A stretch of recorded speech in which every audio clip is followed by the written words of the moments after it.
You know, it's been a while since you've made a video when you forget what you're supposed to say or just what the cadence is for producing these videos. Plus, I'll quickly say that, and this is probably really confusing for anyone new, I'm very tempted to just shave my head again. It just takes too much time, and I don't always have the time in the morning, or I don't want to make the time is really the honest answer. But what I will, and I'm trying to do, is make more time is producing these videos for you guys, because I think it's important that you see through my journey just how easy investing really is. I was a late adopter to getting into the investing game. For the main reason for the longest time was because I did not want to pay any fees to my bank, because that was just eroding any kind of money that I was actually, if it was growing or whatever it was doing. The banking fees just killed my enthusiasm. I felt like I was really investing money only to make the banks richer, and I really want to see myself and my family grow richer, which is why I really wanted to document this journey as I started this in 2021, 22, no, I think 21. So again, I have not been doing this for very long, but as you've probably seen on YouTube, there's tons of different videos, there's tons of different perspectives, and it has become a lot easier to do investing. So thank you for joining. Sorry for that weird cold opening. Why is he shaving his head? And regardless, let's get this video started. Hey, my name is Steve Coleman. How are you doing? I hope you and your investments are doing well. I am a dividend stock investor putting $150 every week into my tax-free savings account to grow some investment income, so I don't have to sell my stocks to kind of recoup some of that money to kind of put towards different projects. I just receive those dividends on a monthly or quarterly basis, and I can reinvest them or put them towards other needs. That is why I love my dividend investing strategy, or just dividend investing in general.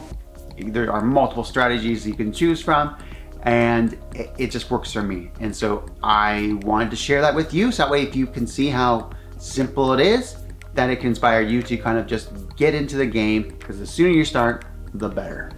So I just wanted to kind of give you guys a breakdown of just some simple things that I've done in investing in this last, say, 30 days. So in the month of May, I have been putting a lot of money into Interject Renewables. Now, one of the main reasons I've been putting more money into Interject Renewables, well, there's two reasons really. First reason being that their ex-dividend date is coming up at the end of June. So I always try and focus on the companies whose ex-dividend date is coming up to start putting some money into them before that date, so that way I can maximize how many dividends I receive from that company when they're on the verge of paying. So Interject Renewables will be paying in the month of July, so I have until the end of June to kind of keep putting some money into them. But I've capped it off because I've reached a little kind of milestone with that company of having, I should receive $25 in dividends this next time. For annually, I'm over $100. So that's where I am right now in kind of my investing strategy. I'm looking at how I can maximize my dividends, and I'm loving seeing that some of these are reaching the 3-digit threshold. So I have Diversified Royalty Corp. It's now 120 dividends, a year. So in the month of May, I just received a nice even $10. So that's great. I'm making sure I'm putting some money into companies that are getting me over that $100 mark. So I'm looking at the ones who are, are low in unrealized gains. So right now I'm looking at AQN as one of the companies that I'm going to be investing a little bit more into June, because their ex-dividend date is at the end of the month as well. Because again, that's one of the parameters I'm looking at right now to kind of determine, okay, should I put money into this company or not?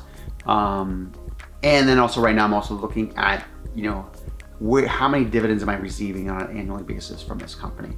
So there's two in the month of June that are very close, and that's BNS, Bank of Nova Scotia, and AQN.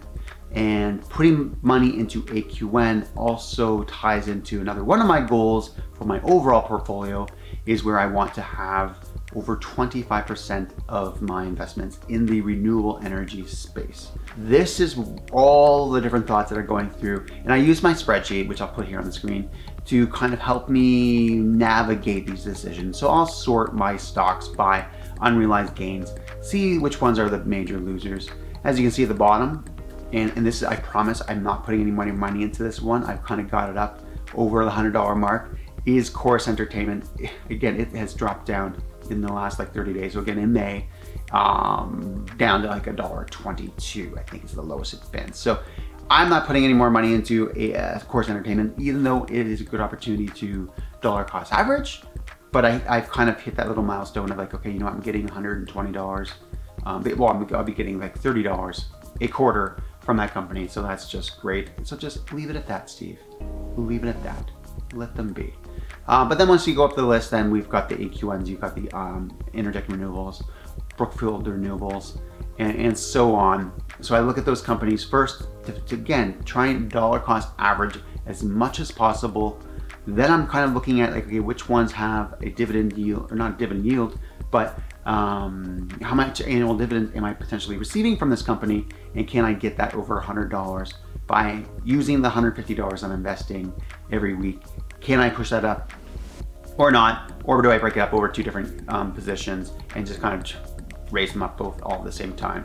And I use Next Dividend data as kind of another way to kind of figure out, okay, which company will I get the sooner return on that investment back in the form of dividends. So that is all that's going on. I really should try and figure out how to make a simpler formula in my spreadsheet to basically just tell me when I load it up and basically, hey, I've got $50 to spend. It knows all this different criteria, these different little goals that I have, that it could tell me right away. But if I'm struggling to find times in the morning to comb my hair and make these videos, I doubt that I'm gonna find the time to figure out how to program my spreadsheet to do that. So maybe check in a year from now, which, hey, like and subscribe, you know, stick around, because who knows, maybe I will be able to create that. You'll be the first to know.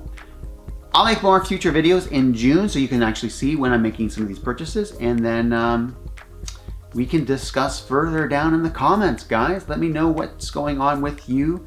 And yeah, actually, first question, you know, summertime, hot, heat, maybe I should shave my head, you know. Anyway, I flip-flop on that all the time. But this is not a hair cutting channel, this is an investment channel.